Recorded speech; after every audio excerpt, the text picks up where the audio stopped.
আসসালামু আলাইকুম বন্ধুরা, দেখেন আমি কিন্তু গ্রামে চলে আসছি। আর এখানে আমার মা রান্না করার জন্য সবকিছু রেডি করে নিচ্ছে। এটা কিন্তু দুপুরে রান্না চলবে। আর আমি কিন্তু আমার মায়ের হাতের রান্নাটা সব থেকে পছন্দ করি বেশি। আর দূরে গেলেও তো মার হাতের রান্নাটাই মিস করি। মার হাতের রান্নাটা কিন্তু অনেক স্বাদ। আর হ্যাঁ, একটা কথা, আমি কিন্তু কখনো কোনো কিছুতে লজ্জা বোধ করি না, কারণ আমার যেটাই আছে আমি সেটাই আপনাদের সাথে শেয়ার করি। কে কি বললো, কে কি ভাবলো, সেটা আমি কখনো দেখি না। যাই হোক, এখানে আমি মাংসটা বসিয়ে দেওয়ার জন্য আমার আম্মা এখানে একটা কড়াইয়ের ভিতরে তেল দিয়ে মরিচ টরিচ, শুকনো মরিচ, এটা কিন্তু আমাদের দেশে প্রায় অধিকাংশ মানে শুকনো মরিচ বেটে কষাই। তো এখানে দেখেন সব কিছু কষানোর পরে মাংসটা দিয়ে দিচ্ছে। তো আমি এখানে বললাম যে মাংসটা আমি একটু কষাই। ও বললো ঠিক আছে। তো আমি এখানে মাংসটা কিন্তু কষাতে আছি। তো এখানে কষাত কিন্তু মাংসের কালার চলে আসবে। দেখেন আমার অনেক পছন্দের এই যে গ্রামের রান্নাটা। আর লাকি ছোলা, এগুলো আমার কিন্তু অনেক বেশি ভালো লাগে। আর মাংসের কালারটা দেখে অনেক মনে হবে যেন কত স্বাদ, কত টেস্ট। তো এখানে দেখেন মাংসটা কষাতে অনেক পানি বেরোচ্ছে। তো এখানে মাংসটা আমি ঢেকে দেবো। এই কিছুক্ষণের ভিতর ঢেকে দিয়ে আমার বাইরের যে কাজগুলো আছে আমি করে নেবো। তার ভিতর মাংসটা কষানো হয়ে যাবে। এখানে আমি মাছগুলা কেটে নেব, মাছও রান্না করা হবে। তো এখানে দেখেন এই মাছগুলো আমাদের দেশে কিন্তু পুঁটি মাছ বলে। এগুলো আমার আব্বুর ঘেরে হয়। তো আমি আসার পরে আব্বু এগুলা মেরে নিয়ে আসছে। আমার বলছে এগুলো আলাদাভাবে রান্না করে দেবো।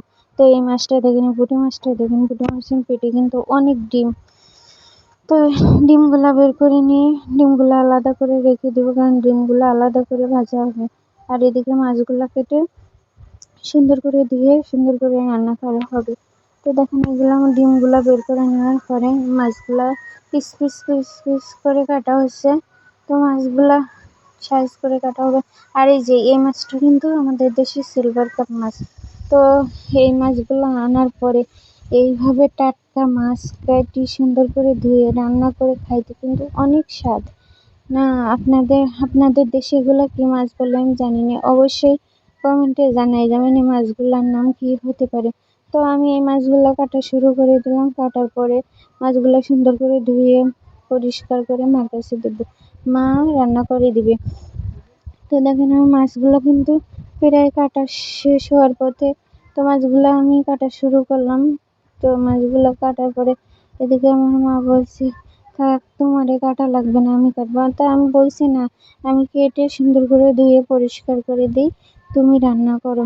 আর এইভাবে কিন্তু সবাই মিলে রান্না করে এক জায়গায় বসে দেশের টাটকা জিনিস খায়। আর স্বাদটাই। বিয়ের 4 বছর হলো। বিয়ের 4 বছর পর আমার স্বামী আমাকে একটা চিঠি ধরিয়ে দিল, বলল যে এই চিঠিটা রাখো। আমি বললাম চিঠি লাগবে না, যেখানে আমাকে ডিভোর্স দিলেন সেখানে আমি চিঠি কী করব। তারপরে জোর করে সে বলল প্লিজ নাও এই চিঠিটা, এটাই আমার শেষ অনুরোধ, আর কিছুই বলবো না তোমাকে। ইচ্ছা না থাকা সত্ত্বেও তবুও তার চিঠিটা নিয়ে ব্যাগে রেখে দিলাম।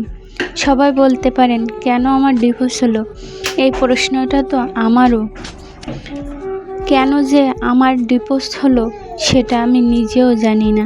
সে যে কেন আমায় ডিভোর্স দিল আমি নিজেও জানি না। ডিভোর্স হওয়ার পর আমি লক্ষ্য করতেছিলাম, যখন আমি বাসায় আসতেছি তখন সে কান্না করতেছে। মনে মনে ভাবলাম যা ইচ্ছা তাই করেন, এখন থেকে সে আমার স্বামী না, সে আমাকে ঠকিয়েছে, সে আমার সাথে প্রতারণা করেছে।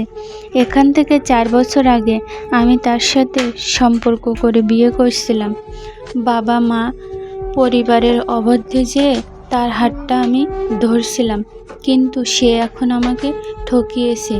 ডিভোর্স হওয়ার একটাই কারণ, সে অন্য একটা মেয়ের সম্পর্কে জড়িয়ে আছে। এখন বলে তাকে আমার আর ভালো লাগে না, সেও অন্য নারীতে আসক্ত হয়ে গেছে। সে কান্না করতেছে আর বলতেছে যাও, তোমাকে আমি বিদায় দিয়ে দিলাম।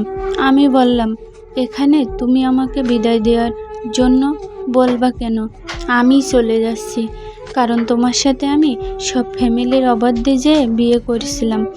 এখন যখন আমাকে আর ভালো লাগলো না, তখন আমি নিজের থেকে তোমার কাছ থেকে চলে যাচ্ছি, তুমি ভালো থেকো।